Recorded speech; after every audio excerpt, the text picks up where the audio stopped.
Now, I know you're doing a lot in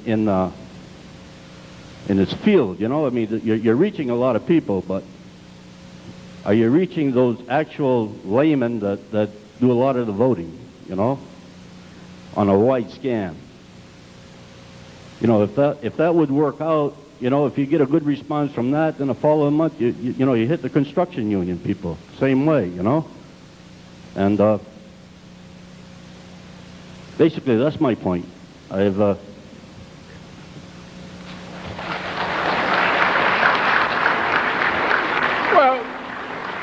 there is a problem and there is no problem in that question. I understand this keeps coming up all the time, all on chapter meetings all over the country. People ask that question quite naturally. But it's really not a problem. First of all, you have to remember a couple of things, which are not so obvious, but they're obvious. First of all, let's take the operations. I realize it's getting late, but let's go through this because the question comes up that he's asked so often around the country that I think Roger's question should be answered here in a more fulsome way, because others of you might ask the same question and know somebody who does. And it's probably good that I answer it. All right, now, let's go at the legal history of the operations against us. The first open target of operations against us was this gentleman, Tony Pappan, in which a 1969 leaflet issued by the FBI in the name of an organization which became the Weatherman Terrorists, produced by the FBI. Then in 1973, there's a document from the FBI, a document which is primarily produced by the New York office of the Federal Bureau of Investigation, a document which shows that it was written and shared constantly with the Washington headquarters of the FBI. The document pertains to the FBI using its control over the Communist Party USA leadership to persuade the Communist Party USA that my personal elimination would solve its problems. And during the month of December and into January of 1973-74, an abortive such operation was run with the coordination of communist and other agencies and MI5 in Britain. So in 1973, considering the limited influence we had then, but it was significant, the government of the United States decided that I should be physically eliminated. Hoover was dead. But from FBI hindquarters in Washington, D.C., the order to kill me was out. And they tried and failed. From 1974, from that point on, through 1976-77,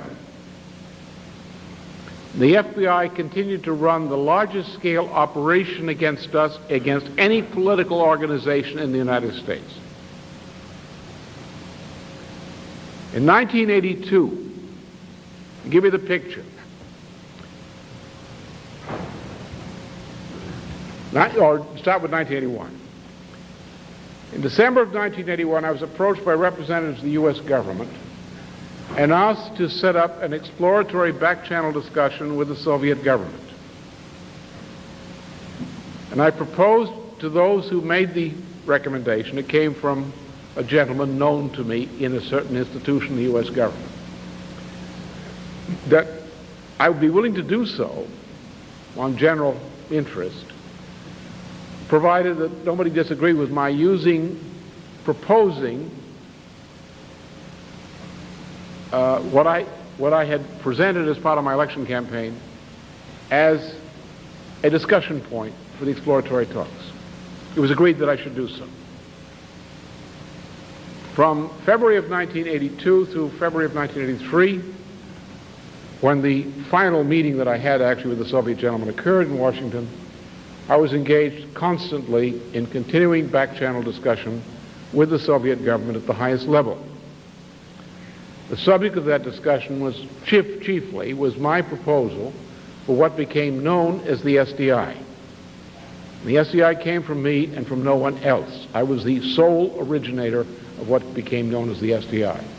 After it was announced, there were changes made in the policy over the course of the summer of 1983.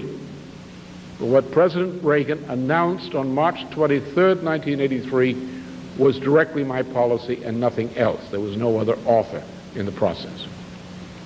And this came as the President telling the Soviet government, among others, officially repeating exactly what I had outlined to them, and thus confirming that my back-channel discussion with them was something to which he was referring in making his proposal. Now, in the meantime, two things had happened of great significance.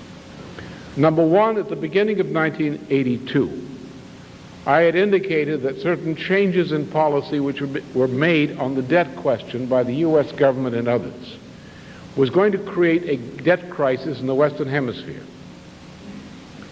And then, of course, in the middle of this, we had the outbreak by arrangement of Henry Kissinger and Lord Peter Carrington and so forth of the Argentina-Malvinas War, in which we took a very active role. Now, our active role in the Malvinas War had an effect upon the politics of all of South and Central America, such that when I went down in May of 1976 into Mexico to discuss at that point the Malvinas War, I had an invitation to meet with the President of Mexico, who I knew very well, though we'd never met. We'd been we had our own back-channel discussions with President Jose López Portillo of Mexico. It had been ongoing for some time. But at that point, the President decided it was time to meet with me directly. So Fernando Quijano and I had a meeting with the President, and he arranged that I would have at the Presidential Palace at Los Pinos a special press conference, and it was a mammoth one, I must say, by all standards, arranged as a courtesy. At that meeting, the President asked me, it's no secret now, what is going to happen? I said, the intent of the people in the United States and elsewhere is to take your country apart piece by piece. That we must expect that the crisis will hit you by no later than September of this year, at which point they will proceed to take Mexico apart piece by piece. So that was about an hour presentation, and later some mutual associates who were tied into the establishment of Mexico and other countries suggested that what I'd written on this subject in many papers previously be consolidated in a single report which would be useful to all of the countries on the question of how to deal with the debt crisis. So I devoted a good deal of time to that in the ensuing weeks, and at the beginning of August I presented a paper known as Operation Juarez, of which copies naturally went to all the relevant people in Ibero-America, and also to the National Security Council, to the relevant people in the United States government. And as you know, shortly after that, in August, the Mexican debt crisis exploded. And you may not know that during the hours of the explosion of that debt crisis, the entire world financial system almost went into a chain reaction collapse. Now, in the meantime, in June and July of 1982, there was a big powwow in Washington, and all of the agents of the Soviet government had to go back to Moscow like the ravens gathering at the roost. And at this meeting, they all had, in this context, they all had to write their Venetian ambassador-type essays. The type you will find of the Venetian ambassadors on leaving their post would write a message to the Doge at call about the country which they've been spying in. And these letters, many of them still exist. Well, the Soviet government had some Venetian practices. And a KG man was stuck in a room, or presumably have to write out his full report, a written report, and take, I guess, an oral examination, or even an anal one on the question thereafter. So the purpose of this was the opinion that Brezhnev was, yes, indeed, about to die. And the selection of the next successor was a formality at that point, and Yuri Andropov was selected. In this context, somehow, the nature of my back-channel discussion with the Soviet government on behalf of the Reagan government became known. The reaction to that was that in the meeting which occurred at the Bohemian Grove in California, this was the one where, after which Helmut Schmidt bragged that he shared a bathtub with, no, it was Helmut Schmidt shared a bathtub with Henry Kissinger. But they weren't in the bathtub at the same time. But in any case, they might have connected a disease or something together. But anyway, there you had Lee Kuan Yew, Henry Kissinger, Helmut Schmidt, all in George Shultz's automobile, traveling from George Shultz's house up to the Bohemian Grove. At the Bohemian Grove, according to correspondence we had a Judge Webster of uncertain gender and parentage, the head of the FBI, was present. And in August of that year, Henry Kissinger wrote a letter to Judge Webster, the so-called Dear Bill letter, which you can see, many of you know it, which started an attempt to have a special government operation run to eliminate me. In January of 1983, the President's Foreign Intelligence Advisory Board, the rump session of it, endorsed Henry Kissinger's proposal. This resolution, which carries the weight of Executive Order 12333, was then transmitted to Judge Webster, who had previously declined to get an operation in place against me, who now started one. Judge Webster assigned the operation to Oliver Buck Revelle, the same guy who set up the drug trafficking out of Mena and later passed the job on to Oliver North. And Revelle set up the operation. So an international, special, undercover foreign intelligence operation was set up against me and my associates. The operation began to operate fully by April of 1983, less than a month after the announcement of the SDI. At that point in New York City, under a member of the intelligence community, that is John Train, a New York banker of Smith & Train, at that time an employee of the international Rothschild banking interests, the man who had been together with the Goldschmidts and Stephen Spender in running the CIA British intelligence encounter operation in Paris during the 1950s. Right? So John Train set up a salon. He's also a crony of McGeorge Bundy. Set up a salon in New York City through the auspices of his private bank. This salon was represented by members of the national intelligence community, also the ADL, NBC TV, the Wall Street Journal, the Reader's Digest, and other scumbags. These people met under the direction of Train, who provided a chart.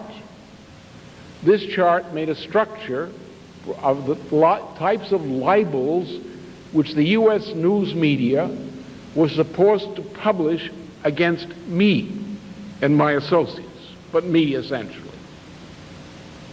As a result of these meetings and agreements reached, as of January 1984, continuing through 1988, the most massive libel ever presented against any American, any individual American in the post-war period was directed against me through all of the major and many other U.S. news media.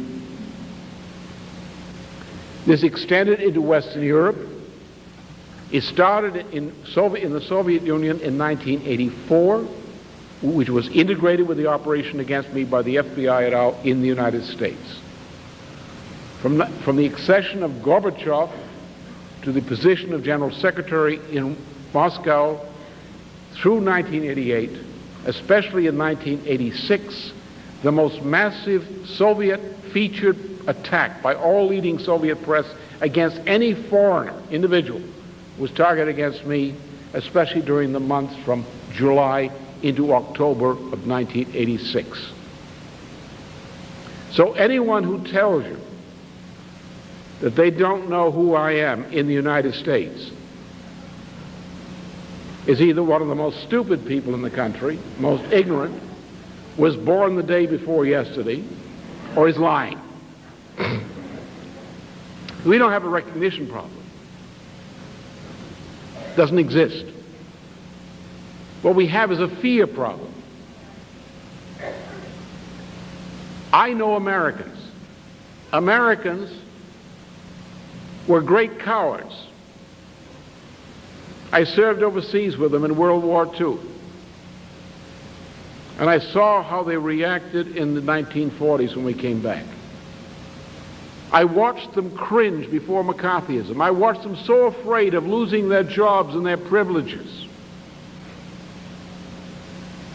that they became zeros, moral and intellectual zeros. I'll tell you what the problem is of the people who were the '68 generation. The people who were the children of my generation, of the returning war cowards. Not that they were cowards in World War II, but they became cowards when they came home. They were so afraid of the Depression they would do anything for everybody, a bend in any direction, to avoid losing job security.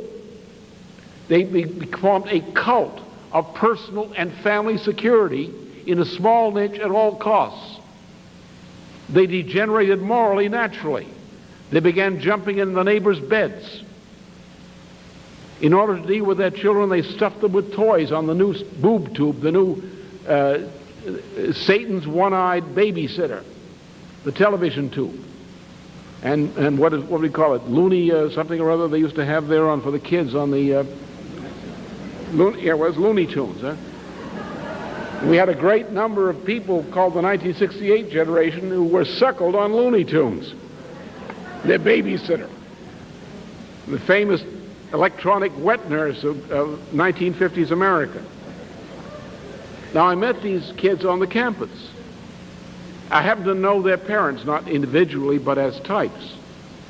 And I saw the faults, the immoral shallowness of these people who had been privileged, who had been pampered with too many toys, given on too many impulses, by parents who were jumping in their neighbors' beds, who were cowards, who were obsessed with personal and family security above all other things, who were totally immoral about things going on around them because they didn't wish to become involved unless you found a consensus of people, a protective consensus of majority which is committed to a policy, they wouldn't move. And that's the problem of Americans. We are dealing with a people today, look at them. How did Americans degenerate? Americans degenerated by retreat into personal and family values, into niche morality, into feel-good morality.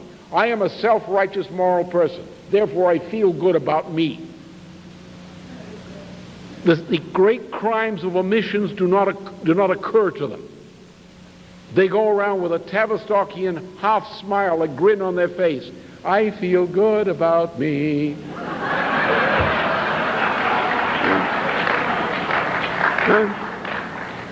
The most immoral, pharisaical, hypocritical swine imaginable. Now you go up and tell them that if you seem to talk favorably about a guy called LaRouche, you could get in a lot of trouble with the FBI and other people. Who's LaRouche?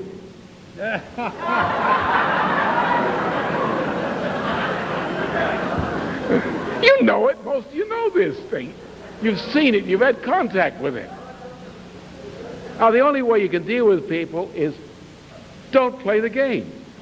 Play the game of truth. You mean you haven't got the guts to admit you know who he is? You're afraid somebody will come up and bite you in the rear end or ankles if you say you know who he is? Now, most people don't know who I am. They know that there's someone that the enemy hates. Every American, if you say, do you think the Queen of England pushes drugs? You want to, right? Who doesn't know the Queen of England pushes drugs? I never said it, but I wish I had.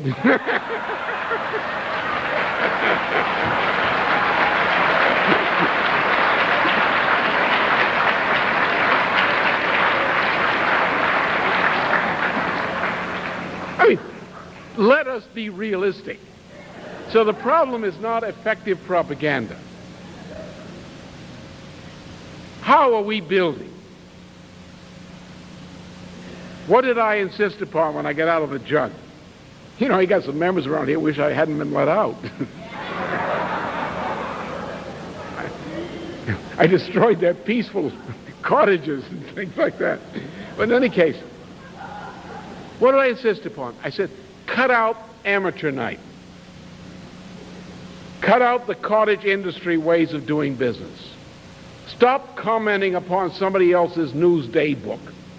There is no news in the New York Times. The only news in the New York Times is the editor came out of the closet.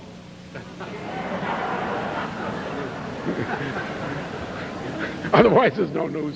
The Washington Post? You're kidding me? The Washington Times? Associated Press? Ted Stomach Turner? I mean, there are three things that we now know should never be broadcast on television. The sexual act, the manufacturing of frankfurters, and a criminal trial.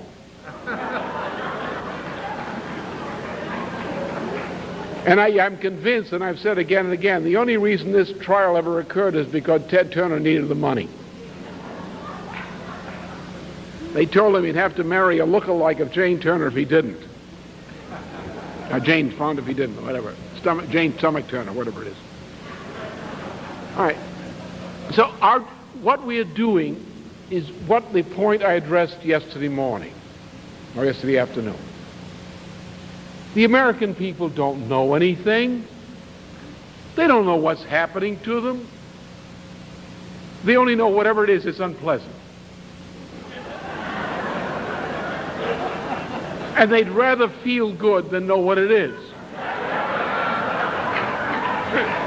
You know that. You're out in the streets. You know the people. Just relieve ourselves. Face the truth about our friends and neighbors. Huh? Right. They don't understand history.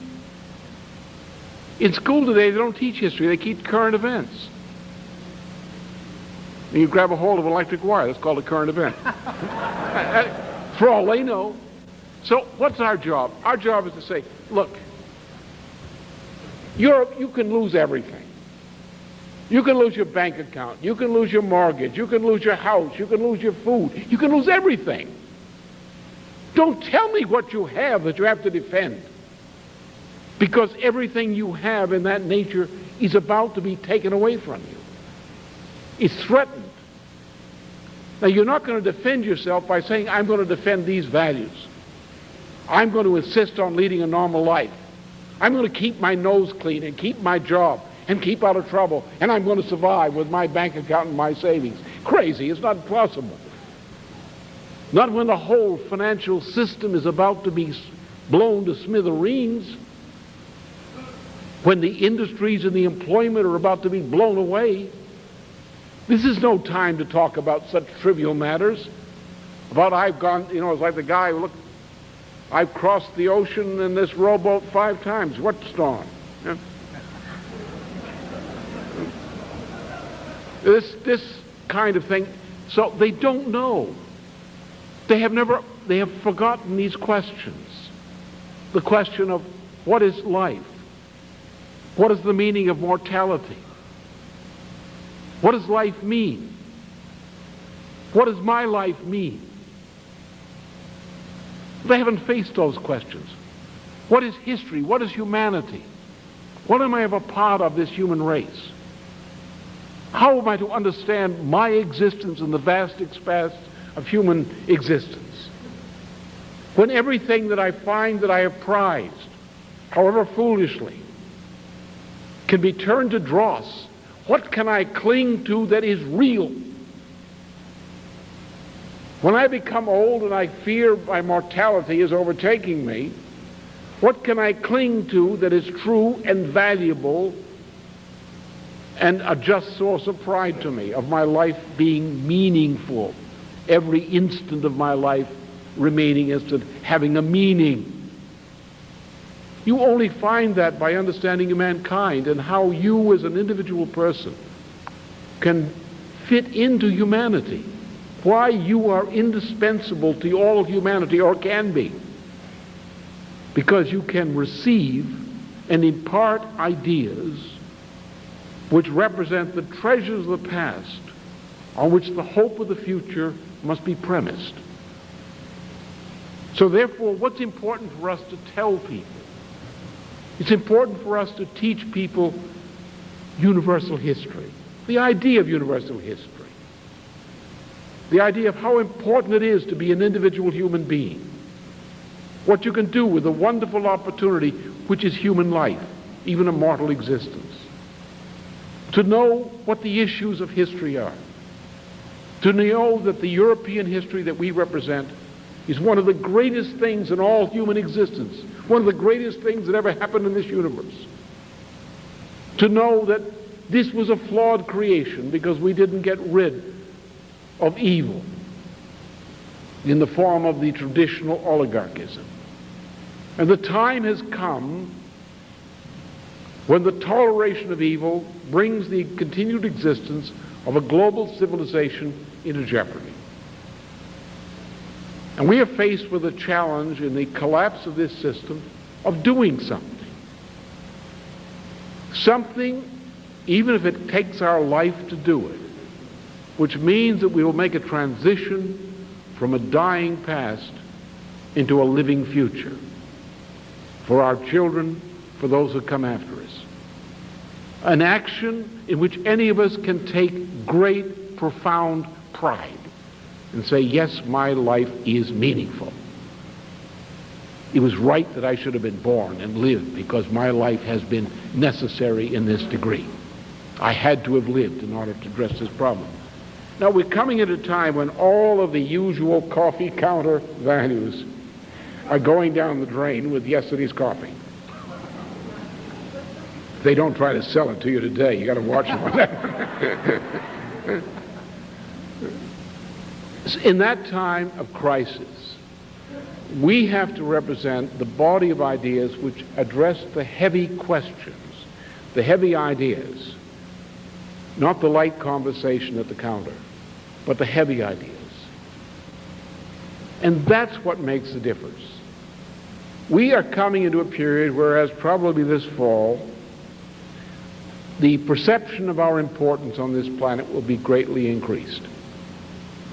We were never, in the past 25 years, we were never unimportant in the minds of the enemy, and never unimportant in the minds of many people with whom we had dealings. I'm probably today one of the most important Americans in Russia, more than most people could imagine, and in similar parts of the world, similar things in other parts of the world. So we don't have a problem.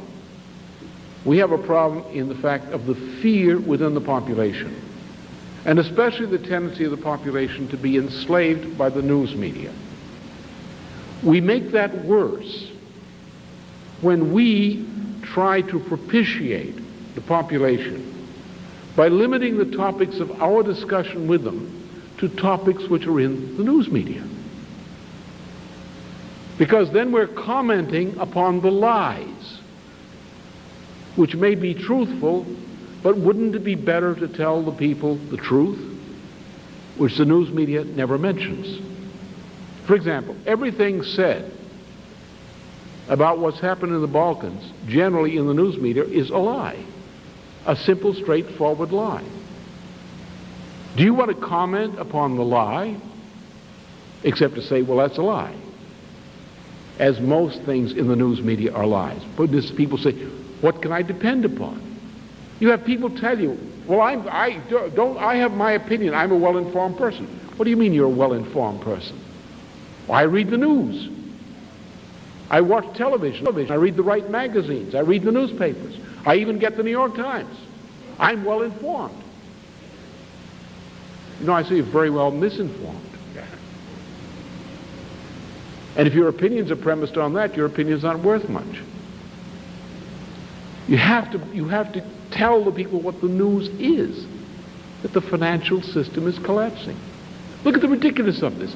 The big financiers are taking their private money, they're taking it out of the financial markets as such, and they're going into precious metals, into strategic minerals, into food speculation in anticipation of a world food shortage. They're doing all these things. And you sucker, want to believe the Wall Street Journal that the market is rising and everything is good? Which is what the press is telling you? Now, our job is to get the news across to people. We don't have to worry about people. Don't worry too much about their opinions. They're often wrong. They're usually wrong. They're cowardly. But nonetheless, we love them and we're trying to save them. In the time of crisis, as things crumble, keep a steady hand and a steady voice. They'll respond. They're beginning to respond. Don't worry about it. It's a difficult problem. We'll do the best we can. We're going to do very well. And we don't have to win. All we have to do is have our cause win, however that occurs. Don't worry about it. We're doing the right thing.